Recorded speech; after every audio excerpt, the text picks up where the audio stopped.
Good morning, guys. The weather has just cleared up in sunny Durban. It's been raining the entire night and part of the morning. In today's video, we are not going to be working with the E82 as usual. The E82 has a puncture. We're not working with the E90, but what we are going to be working with is the Range Rover.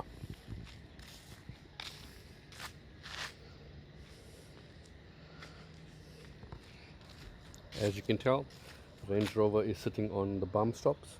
It's picked up a suspension fault about 3 weeks ago. The actual compressor unit on the Range Rover is the Hitachi unit, which is 23,000 Rand in South Africa and about $1,600 imported. The code, I've scanned it. I'll put a link down on the apps that I've used to scan and what codes I've got. Upon stripping the Hitachi air compressor unit, I found out that the piston was broken. So we have ordered a piston, and it's finally come through from overseas, and that piston cost around $56, which is around 700 to 800 Rand in South African money, but that's way more cheaper than the 1,600 or 23,000 Rand. Yeah, so let's get on with it. Alright guys, here is the piston. I'll try and unbox this for you.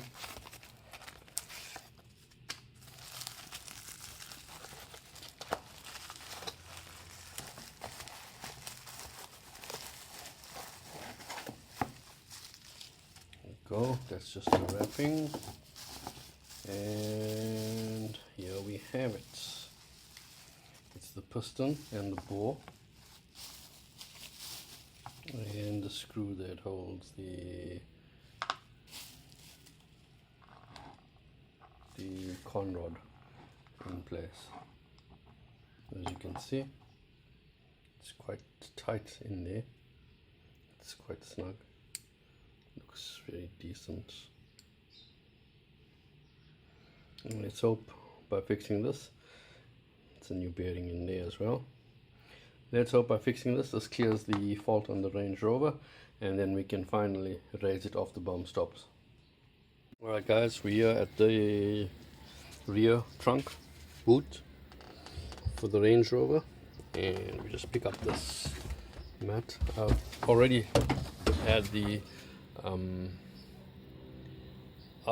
had the spare wheel removed, which will make it much easier. This is the Hitachi compressor. It's the original unit, and as you can see, there's water here. We have had some heavy rains in KZN, Durban, South Africa, and it's just basically held in by these screws, these bolts here. It's 1, 2, 3 and 4.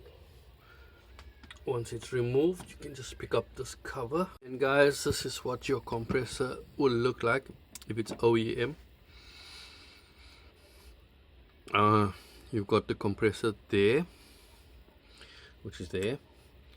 It goes this way into the air dryer, which is here, and then it gets sent through to the entire airbags and the air suspension through here, and that goes out into the cabin there. So we're going to be removing these screws. 1, 2, 3 and 4, and these 2 as well. And then alright guys, it's basically you remove this plug after you've done all the bolts that's holding it, and you disconnect this plug. It's pretty much, then you should be able to lift out from here. You just want to just pinch this up and remove it out from the way. So guys, once that is done, you'll just need to remove this line, and how this works is just by pushing in this blue tab you can then release this line. Alright guys, we're now going to be stripping this compressor unit. A compressor unit. Let me just position this so you guys can get a good view of what's happening. Hope it's clear enough. Go. Alright, so first thing that you want to do is turn this over. Alright, and undo this 8mm bolts. Okay, so that is done. Compressor will now be able to be removed from the bracket, the housing.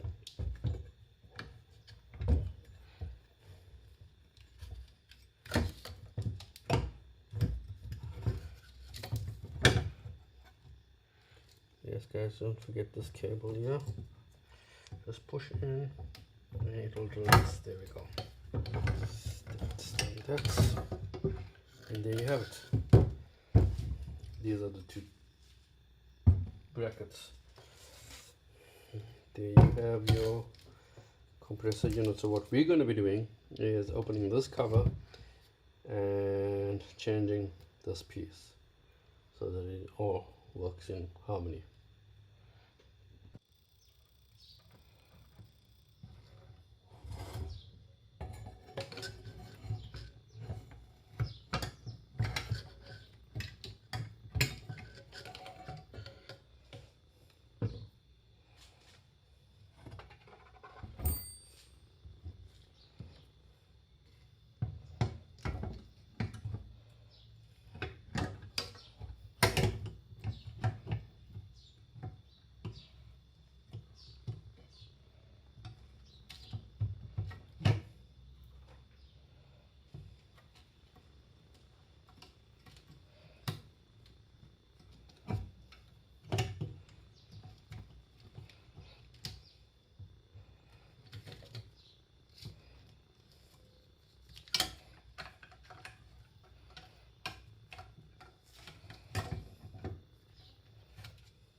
Alright guys, it's all installed, and now it's time for the moment of truth.